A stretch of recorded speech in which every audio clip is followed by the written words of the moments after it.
euh, un peu sur un retour d'expérience de ce qu'on a déjà eu sur les trois premiers webinaires et quelques questions qui ont été posées via le Google Forms qui avait été transmis aux équipes par le service de Andy Génico.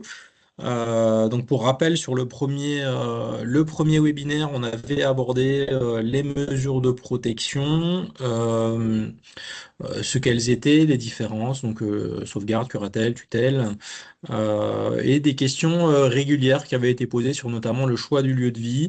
J'avais pu aborder les droits du majeur protégé en conséquence.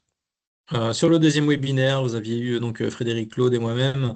Donc dans un premier temps, Frédéric Claude qui a parlé de l'habilitation familiale et du mandat de protection future. Le troisième webinaire, donc tout ça vous les retrouverez bien sûr en rediffusion donc sur YouTube et sur le site d'Andigénico. Et donc le troisième webinaire, c'était quatre études de cas avec trois visions, celui du mandataire, celui de l'établissement et celui du majeur, sur la vie intime, affective et sexuelle, sur le choix du lieu de vie, la santé et la violence. Aujourd'hui, ça se veut plutôt un webinaire d'échange, donc vous n'hésitez pas à poser des questions et puis comme on n'est pas beaucoup, je vous invite à les poser à l'oral sauf si vous préférez à l'écrit bien sûr. Je vais tout d'abord revenir sur quelques questions qui nous ont été posées, donc je le disais tout à l'heure. Il y en a 6-7. Je vais rapidement les balayer. Aujourd'hui, c'est un peu un webinaire un peu flash où on revient sur un retour d'expérience et puis sur les questions qui ont été posées par rapport au premier webinaire. Mais je vais commencer sans tarder donc, du coup avec la première question. Donc, pouvez-vous nous éclairer sur le dépôt de plainte dans le cadre d'un viol? Alors, comme la question était pas pour moi totalement étoffée, je ne sais pas vraiment comment y répondre dans l'état, mais en tout cas, je vais plutôt vous parler peut-être du dépôt de plainte pour les majeurs protégés et à cela la différence des différentes mesures de protection quand on fait un dépôt de plainte. Donc, je pense d'un côté sauvegarde de justice et curatelle. Peu importe le bien ou à la personne, ça on a pu l'expliquer dans le premier webinaire, et donc la mesure de protection du tutelle. Donc c'est deux choses différentes. Pourquoi? Parce que la mesure de curatelle et de sauvegarde, c'est des mesures d'assistance, et la mesure de tutelle de représentation.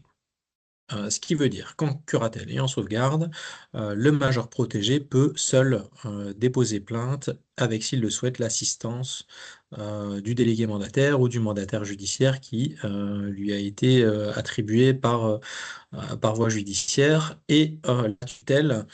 Il devra être assisté du mandataire pour pouvoir faire le dépôt de plainte. Dans de très rares cas, ou quand le major protégé n'a vraiment pas la capacité d'aller faire le dépôt de plainte lui-même, c'est nous, mandataires, qui allons réaliser le dépôt de plainte en lieu et place de la personne, et aussi, de nouveau, dans la plupart des cas pour le coup, ces personnes seront auditionnées également pour avoir leur avis, même si à un moment donné, on parlera de consentement libre et éclairé, ou s'ils ont un peu, on va dire, perdu la mémoire, notamment pour les personnes Alzheimer. Donc ça répond à la première question. Pour aller plus en devant, si vous avez d'autres questions sur le sujet, mais je m'en cantonne à ça pour le moment. La question suivante, c'est comment changer de mandataire? Alors ça, c'est une question récurrente qui a été posée. Alors, je vais dire c'est plutôt simple, entre guillemets. Il faut formuler un courrier au juge des contentieux et de la protection agissant en qualité du juge des tutelles, donc simplement le tribunal qui est compétent en la matière. C'est-à-dire que si vous êtes... donc dans le jugement, il est toujours marqué tribunal compétent, hein, c'est de toute façon, quoi qu'il arrive, c'est en tête. Sur Nancy, ben, c'est bien sur Nancy. Sur le PIO, ça reste le tribunal du Brillet. Et sur Lunévillois, ben, le tribunal de Lunéville. Donc c'est assez simple dans le sens où il n'y a pas besoin euh, de formulaire, de CERFA comme on a l'habitude de connaître. Un simple courrier euh, au juge des contentieux et de la protection pourra faire foi, et le mandataire, dans 100% des cas, reçoit un courrier du juge demandant à se positionner sur la demande de décharge ou de changement de mandataire. Je le dis souvent, mais en fait, oui. Madame Blum. Pardon. Oui, j'avais une question par rapport à ce changement de mandataire. Est-ce que on a une idée à peu près sur le territoire de Nancy et de Lunéville également des délais de traitement, du délai moyen de traitement entre le moment où la personne effectue la demande et le moment où le juge acte un changement de mandataire? Hmm. Alors ça dépend, malheureusement la réponse c'est ça dépend. Ça dépend beaucoup de l'urgence de la situation et surtout en fait de l'état du tribunal pour traiter la demande. Quand je dis l'état, c'est-à-dire le nombre de juges disponibles à ce Mhm. moment-là, parce que les juges des contentieux de la protection font également autre chose que des tutelles malheureusement pour eux, ou heureusement je ne sais pas, mais en tout cas ça veut dire que leur temps de travail il est effectivement divisé. Donc ça peut aller de un mois à 6 mois Ok. selon effectivement le délai.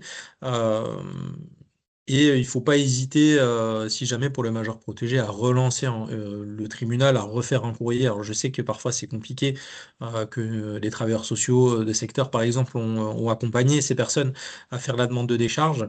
Après, comme entre guillemets, nous, dans l'accompagnement du major protégé, on n'a rien à y gagner si lui ne souhaite pas adhérer à la mesure de protection avec la personne qui est chargée d'appliquer sa mesure.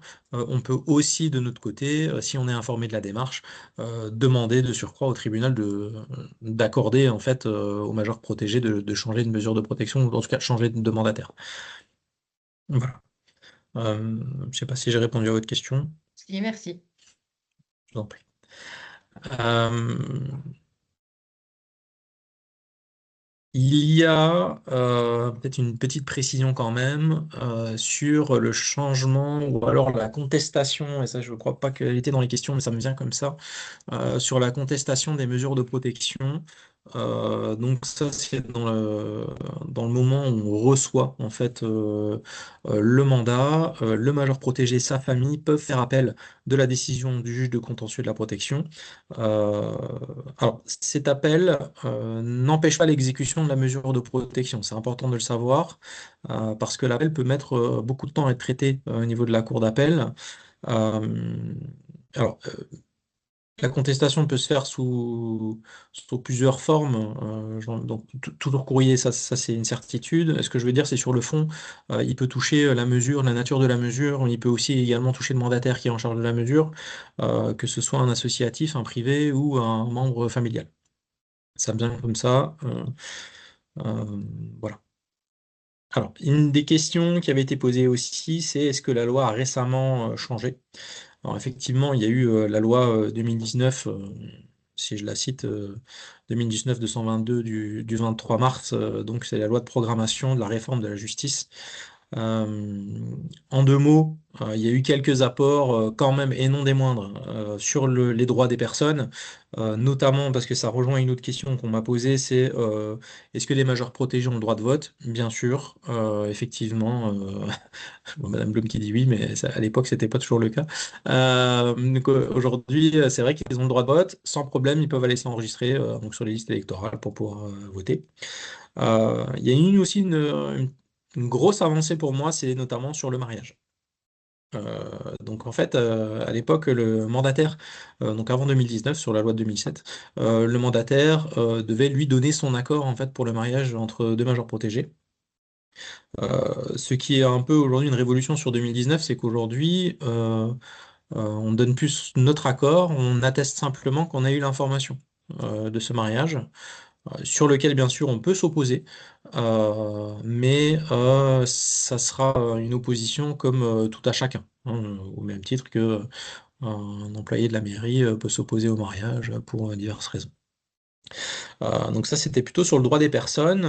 Sur la gestion de l'argent, ça c'est plutôt du côté du mandataire, mais ça touche notamment donc le major protégé, c'est une simplification des démarches. Donc un gain de temps accru, notamment pour certaines dépenses ou certaines démarches administratives qu'on devait réaliser avec le tribunal. Je pense notamment au retrait sur des livrets en curatelle où effectivement on ne sollicite entre guillemets que la signature du major protégé et la nôtre pour pouvoir faire un retrait, si bien sûr les deux parties sont d'accord avec cette démarche. Euh, sur la gestion des mesures en elles-mêmes, il y a une revue plus régulière en fait des années. À l'époque, une mesure de protection, elle pouvait durer 30 ans. Aujourd'hui, c'est plus le cas, donc il y a eu des durées maximales qui ont été baissées. Et je trouve que c'est très intéressant parce qu'en fait, on peut revenir régulièrement sur la situation et refaire également un bilan en fait simplement de ce qui se passe et si la mesure elle est toujours adaptée. Alors, ça ne veut pas dire qu'on peut pas le faire au long cours dans la mesure de protection, mais ça permet néanmoins au bout de 2 ans, au bout de 5 ans, au bout de 10 ans, de se reposer sur le dossier techniquement et se dire bon ok, est-ce que on est toujours bien en raccord? Oui. Oui, vous dites les durées maximales ont été baissées. On est passé de combien à combien? Alors, on pouvait être sur 30, 35, et puis là, on est sur des 10 et des 20 quand il y a une situation D'accord. irrémédiable. Je pense notamment à une personne, par exemple, tétraplégique. C'est ce qui me vient souvent, c'est l'exemple que je prends souvent. Mais voilà, où la science, où il n'y a pas d'amélioration en fait qui est donnée par la science aujourd'hui de l'état de santé du majeur protégé. Ok, Voilà. merci. Je t'en prie. Et, Et notamment récemment, il y a une nouvelle circulaire qui est sortie, et donc ça, c'est des mises à jour régulières de la loi donc, que les mandataires surveillent bien sûr. Donc c'est une nouvelle circulaire, elle n'est pas si nouvelle que ça de mémoire, elle date de 2020. C'est la possibilité pour le major poté de refaire sa carte d'identité seul. Euh, c'est un peu paradoxal parce que les documents qui sont nécessaires pour faire cette demande de carte d'identité, la plupart du temps, c'est le mandataire qui les possède. Pour autant, on peut transmettre ces documents donc au major protégé pour qu'il les fasse seul. Euh, Malheureusement, il y a encore des petits blocages dans les mairies, dans certaines mairies qui connaissent pas d'ailleurs cette circulaire, oui. Oui, ça s'applique même pour les personnes qui sont sous tutelle? Non, juste pour... Si, Oui, même les personnes oui, sous oui, tutelle. oui, oui, oui. D'accord. Ok. Euh, Si Hélène me le fait penser, je pourrais vous redonner le numéro de la circulaire après le webinaire. Il faudrait juste que je la retrouve. Je ne l'ai pas noté là. Et oui, effectivement, certaines mairies bloquent ce genre de démarche parce que pas au courant et aussi à l'époque, merci Hélène, et parce qu'à l'époque, il fallait absolument la signature du mandataire sur la carte d'identité. Donc c'était un peu restrictif en termes d'autonomie, je vais dire ça comme ça pour pas aller plus loin. Là, tout récemment, donc le contrôle des comptes de gestion annuels. Donc le contrôle des comptes de gestion, c'est chaque année, le mandataire judiciaire doit justifier de toutes les démarches, plutôt toutes les dépenses qu'il a fait sur le compte bancaire, donc le compte de gestion du majeur, c'est-à-dire tout ce qu'on a payé, tout ce qu'on a payé, montrer patte blanche sur toutes les dépenses qui ont été effectuées, les placements, et ce qu'il y a effectivement sur les comptes. Donc ça, c'est tout nouveau. Depuis là maintenant 1 an et demi, il y a des contrôleurs de comptes de gestion externes. Donc à l'époque, c'était la greffière qui s'en occupait au sein du tribunal. Maintenant, donc suite à une réforme, c'est donc des contrôleurs externes. Et ça se veut en fait au niveau national sur une uniformisation. Donc les documents demandés sont les mêmes, les paramètres de contrôle sont les mêmes. Donc voilà, c'est juste que les contrôleurs changent parce que tout un chacun, entre guillemets, a pu s'inscrire sur les listes pour pouvoir contrôler les CRG, donc compte rendu de gestion. Et bien sûr, ça a un coût pour le major protégé, donc ça a un coût, euh, je ne vais pas dire dégressif, mais plutôt le contraire, qui progresse selon le patrimoine du major protégé. Euh, Autre question. Est-ce que les majeurs ont le droit de vote? Bon, ça, j'y ai répondu juste avant. Je passe à la suivante. Est-ce que les démarches peuvent se faire sans le majeur protégé pour la mise sous protection? Euh, je vais dire non. Parce que quoi qu'il arrive, il faut que on ait le certificat médical circonstancié établi par un médecin inscrit sur la liste du procureur de la République. Pourquoi j'ai mis des pincettes et un temps d'attente avant de répondre? C'est-à-dire que parfois, il y a des médecins inscrits sur la liste du procureur de la République qui sont présents dans les milieux hospitaliers, qui peuvent rencontrer les majeurs protégés lors d'une hospitalisation. Donc, du coup, ils ne sont pas toujours en capacité de comprendre pourquoi ils ont vu ce médecin et pourquoi lui et pas un autre. Qui a posé toute une série de questions. Et ce certificat médical, effectivement, il peut être transmis à un membre de la famille pour qu'il envoie le fameux CERFA pour demander la mesure de protection. Donc la réponse, elle est un peu en demi-teinte. Quoi qu'il arrive, si la personne est en capacité de comprendre, ne serait-ce qu'un minima, la prévenir parce que ça peut être effectivement, je vais dire, agressif euh, dans le cadre de l'autonomie, hein, si je peux dire ça comme ça, mais que cette personne ne soit pas au courant des démarches qui sont en cours pour elle. Euh, voilà. Ça peut amener à des difficultés, notamment pour le mandataire juste derrière, à pouvoir rouvrir la mesure de protection. Comment s'opposer à une mise sous protection? Mais je vous l'ai dit juste avant, on ne peut pas vraiment s'y opposer, mais par contre on peut s'y opposer à partir du moment où il y a le mandat qui a été donné. Euh, voilà. Ça, je pense que c'est une question d'un membre d'une famille. Le tuteur ne nous dit rien sur les comptes, est-ce normal? Euh, La réponse est oui, parce que effectivement tout ce qui est fait dans l'intérêt du majeur, il est transmis au majeur et il est transmis également au tribunal ou au contrôleur de gestion et à personne d'autre. Sauf si cette personne est désignée par le tribunal, notamment comme subrogé, pouvant avoir accès aux comptes, etc. Donc on va divulguer le moins d'informations possible, notamment sur les comptes. Et si les informations sont transmises sur une partie ou sur des dépenses, c'est toujours dans l'intérêt du majeur protégé. C'est-à-dire que la personne qui est informée d'une dépense, d'un achat, etc., ça veut dire qu'elle est dans une boucle restreinte qui est nécessaire à l'amélioration de la prise en charge du majeur protégé. Donc une autre question. Je viens de déposer un dossier de mesure de protection pour ma fille en situation de handicap. Est-ce qu'elle peut encore signer des documents avant que la mesure soit accordée par le juge?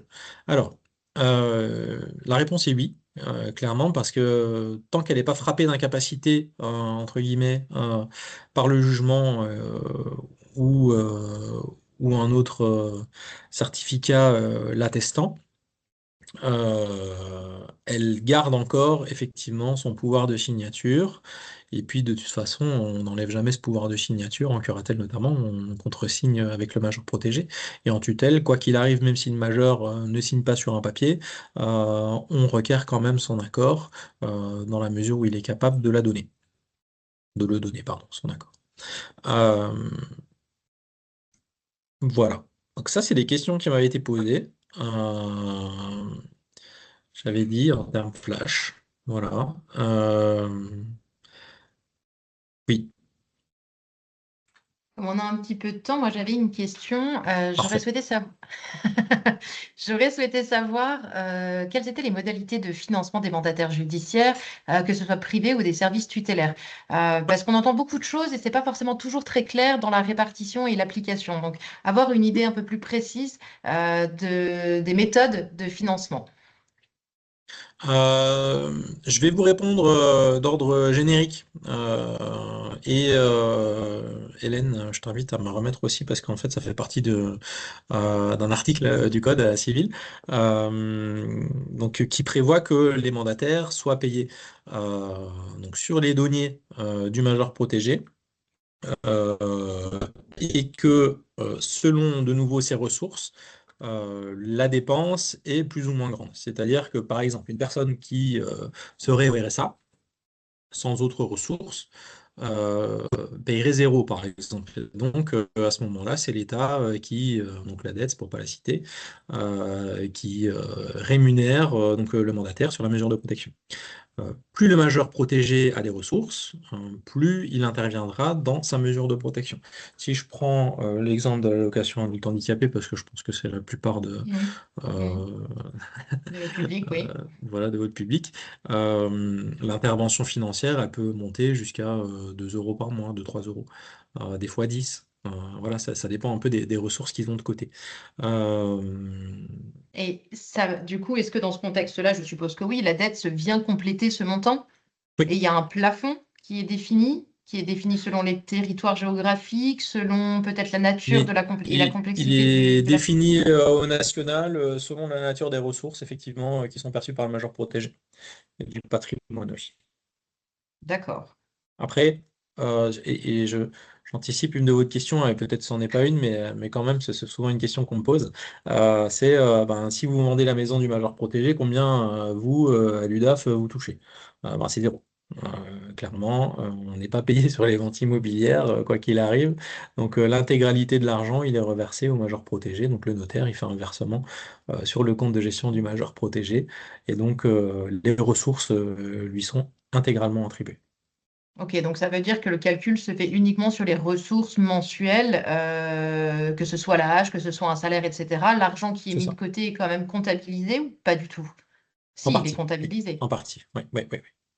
Sur D'accord, certaines, sur certaines modalités de, des patrimoines capitalisés, je vais dire ça comme ça. d'accord. Ce qui sera intéressant, effectivement, et j'ai vu qu'Hélène me l'a mis dans la conversation, mais je vous le redirai aussi, peut-être je vous le remettrai, et peut-être, comme on se voit bientôt, je pourrais aussi vous le Oui, redire. Je pourrais aussi vous en reparler à ce moment-là, effectivement, plus en détail. parfait, merci. Et donc, j'ai pas répondu à la deuxième partie de votre question parce que les mandataires privés, c'est pareil, hein, Privé? c'est le même financement, effectivement. Il y a juste la petite particularité du mandataire familial, lui, qui, Oui. entre guillemets, qui exerce sa mesure de protection à titre gracieux. Ah, c'est complètement gracieux? D'accord. Ok, merci. Je vous en prie.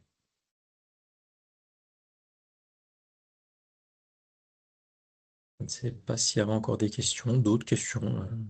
Sinon, on peut discuter avec Madame Bloom sur les questions. On a déjà un temps qui est prévu pour ça. Je vais peut-être pas monopoliser le Oui, oui, webinaire pour toutes mes pas de, questions. pas de souci.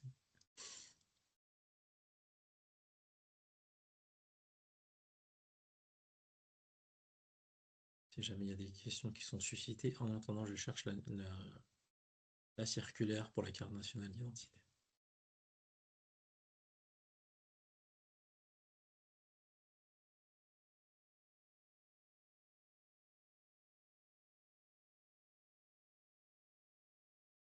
Pas d'autres questions.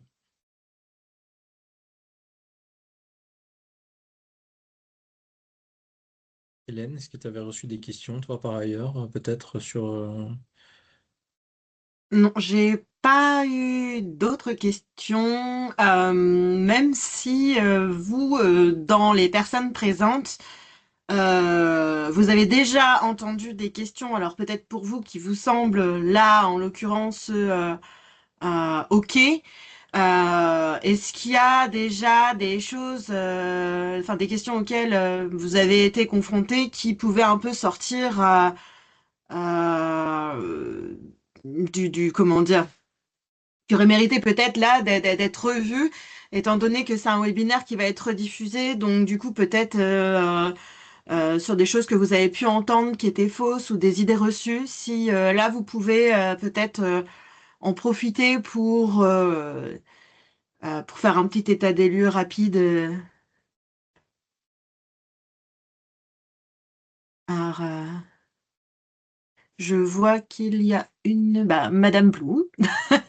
Pas de Mais souci. si c'est nécessaire de poser des questions, parce que j'ai plein de questions, mais encore une Oui, fois, je ne veux non, pas bah, monopoliser tout on a un petit le... peu de temps, donc c'est toujours Euh, des questions auxquelles les personnes auront accès justement sur le replay, donc il n'y a Tout à jamais fait. de questions inutiles, donc ça servira à d'autres. Et merci à vous d'échanger. Alors, ma question portait plutôt sur l'aspect de l'excédent de gestion qui est reversé donc au mandataire. Au Donc, major? on le sait et on nous le dit et on nous le répète, l'excédent de gestion est reversé dans son intégralité au mandataire et au majeur protégé et le mandataire, lui, ne peut pas agir sans l'accord de la personne. Pas de souci là-dessus, on comprend, c'est l'argent du majeur protégé. Quand on est dans des situations où la personne va être amenée à effectuer effectuer des dépenses très conséquentes sans tenir compte de ses ressources, malgré les charges auxquelles elle doit subvenir.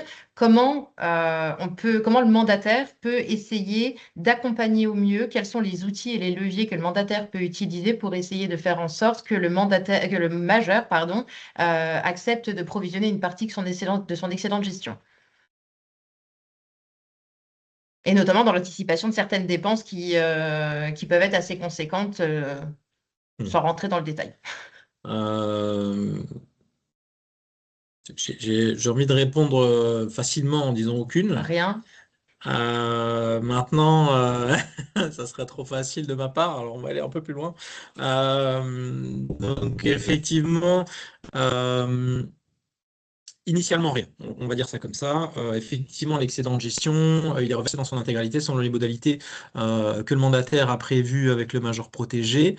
À côté de ça, dans le cadre de dépenses et de projets qu'on sait qui ont été très établis, on a quand même l'outil de la loi 2002 et le document individuel, donc protection des majeurs ou le PP pour certains, donc le projet personnalisé dans lequel on peut faire figurer effectivement ce genre de projet et donc à un moment donné peut-être avoir l'adhésion du major protégé par le projet personnalisé. Légalement, on n'a pas de, si je puis dire, de levier en disant bah ça on va le garder.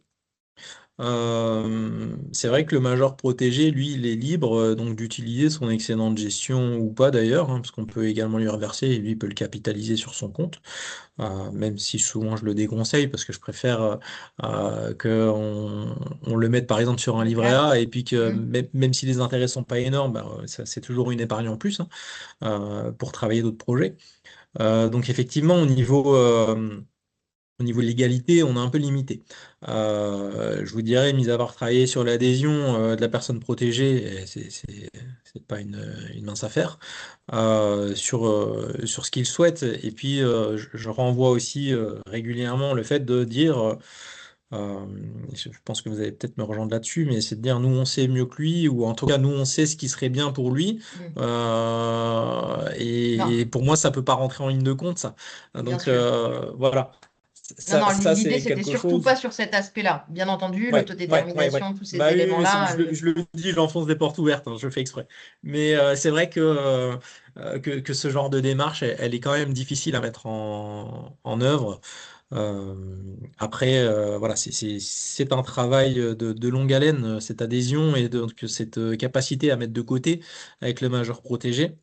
Après, ça dépend un peu des projets. Si je pense notamment à un projet logement ou un projet euh, ameublement, par exemple, qui peut vite chiffrer, c'est souvent compliqué d'accéder à l'adhésion dans le sens où la manière projective de se dire, bon, bah là, on va mettre 50 euros par mois de côté pendant X mois. Donc le majeur protégé, lui, peut voir donc, sur ses comptes qu'effectivement, on lui transmet les comptes de manière mensuelle ou, voilà, ou en tout cas selon les capacités ou les modalités qu'il a souhaité. Donc de voir de l'argent capitalisé sur le compte et de se dire, bah moi je le veux. En oubliant entre guillemets le projet. C'est là où je trouve que la loi 2002 et que le PP est important parce que du coup on peut le travailler et on peut le rappeler. Alors les projets changent, on en est conscient. euh, et c'est très frustrant aussi de voir certains projets tomber à l'eau et pour autant ça reste le projet du majeur. Donc s'il en veut pas là et qu'il a changé d'avis, malheureusement on fait avec. Alors, je me permets juste une dernière question en lien avec ce qui vient d'être évoqué, sans parler de projet. On va dire plutôt, je ne vais pas rentrer dans le détail de chaque situation, mais ça va être plutôt, on sait que la personne va intégrer un logement, on suppute très fortement qu'il va y avoir des dégradations. Volontaires entre guillemets, en tout cas du fait de la personne. Est-ce que là, il y a des possibilités effectivement de provisionner une partie de l'excédent de gestion en anticipation pour éviter de se retrouver dans des situations compliquées avec potentiellement des échéanciers dans le meilleur des cas, voire des Oui, dossiers de surendettement qui nous sont adressés et on se retrouve avec des dettes, nous, qui nous sont très oui, importantes aussi. oui, oui. Dans la continuité, ma question est de savoir aussi quelles sont les obligations du mandataire d'assurer le paiement des charges essentielles, et Mhm. notamment le loyer. La question, c'est est-ce que ça fait bien partie des obligations du mandataire d'assurer le paiement du Mhm. loyer en priorité Mhm. au détriment éventuellement d'autres projets de séjour, de sortie, Mhm. que Mhm. sais-je? Sur le premier versant, sur la dégradation, la réponse est non. Pas de possibilité effectivement d'anticiper éventuellement la Hmm, dégradation, même si, admettons, le major protégé a déjà un passif par ailleurs dans d'autres structures ou au domicile ou hmm, peu importe chez un bailleur privé ou social. Sur le deuxième volet, on s'astreint à essayer quand même de payer tout ce qui est en lien avec le toit, la nourriture, hmm, l'électricité. Malheureusement, il y a certaines situations dans lesquelles on peut faire face, notamment ces derniers temps avec l'explosion des dépenses énergétiques où à un des moment donné, charges. on fait le choix malheureusement de ne donc en concertation malheureusement avec le major protégé, mais de se dire ben, on va privilégier le fait qu'il puisse manger plutôt que de payer l'électricité et puis de regarder si à un moment donné on arrive soit par les aides financières départementales, Fonds social énergie par exemple, etc., pouvoir intervenir de manière financière comme ça via des aides ponctuelles, mais privilégier le manger et le toit. Euh,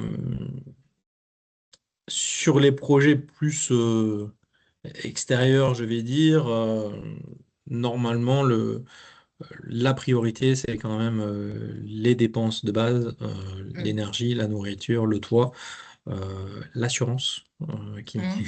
n'est pas oublié.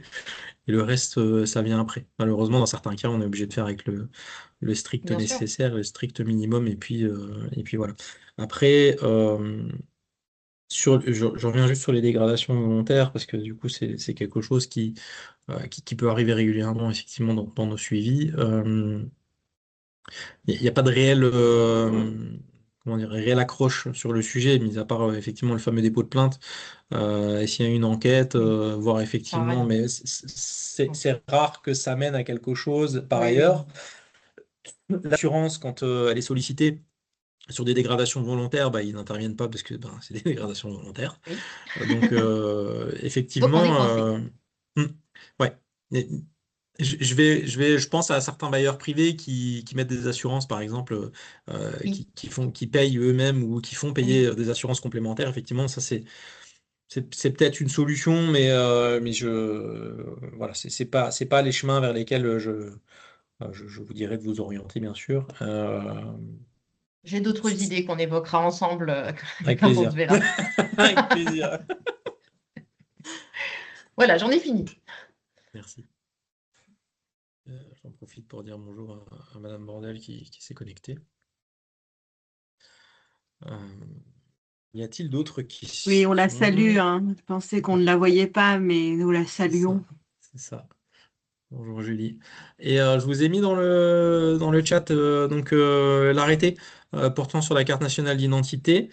Euh, et du coup, je me souviens plus de ce que je devais vous transmettre d'autre. J'ai fait le tour du bocal. Ah oui, sur les dépenses, effectivement.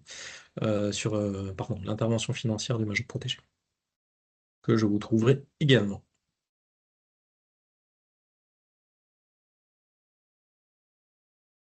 Est-ce que vous aviez d'autres questions?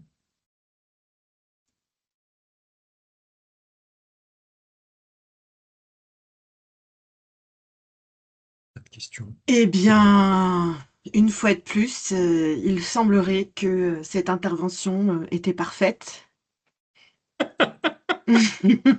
Merci Hélène. Merci à tous pour votre présence et votre participation à ce webinaire. J'ai épinglé dans la conversation le lien vers le site internet pour que vous puissiez avoir accès au replay prochainement.